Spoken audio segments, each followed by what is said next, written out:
Today, Australia is considered to be a paradise with people from all over the world wanting to come and live here.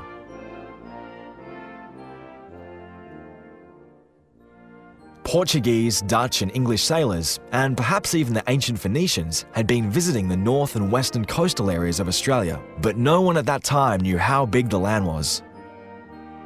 In 1770, Captain Cook sailed the Endeavour into Botany Bay and claimed the country in the name of the King of Great Britain. Some years later, Governor Phillip sailed from Britain with a fleet of convict ships and arrived at Botany Bay in January 1788. The first colony expanded quickly within 20 years to over 10,000. Settlers spread throughout the area, towns became cities, and by 1859 the Australian continent had been divided into the 6 colonies we now know as states. Because of the enormous distances between what became capitals in the new states, a central administration was not practical, and the British Parliament passed the Australian Colonies Government Act, enabling parliaments to be established in each of the colonies. In 1891, 7 representatives from each colony met in Sydney for the National Australasian Convention. The convention established a subcommittee responsible for drafting a new constitution. This committee drafted a document which, although based on the British system, also incorporated provisions from the constitutions of the United States, Canada and Switzerland. Referendums were held across the 5 states, and in May 1900, the Commonwealth of Australia Constitution Act was passed by the British Parliament, was signed by Queen Victoria and became law.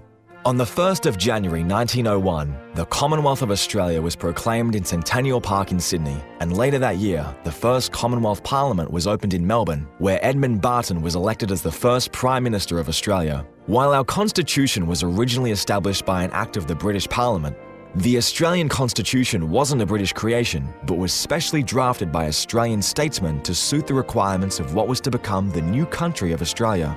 All nations have an immense power, which is made up of its land and the people who inhabit it. An individual controlling this power is called a dictator. The world has seen many dictatorships. Over the past few hundred years, a system was developed to better control this power through various checks and balances. This system is called a constitutional monarchy, where the monarch or governor-general is checked by the parliament, and where the parliament is checked by the monarch or governor-general and the courts, and where all are checked by the people. It's a system that has been refined over the centuries. And while there are some inadequacies, it does work, as has been proven in Australia, which has had no civil wars or major constitutional crises in its 100 years of existence as a constitutional monarchy.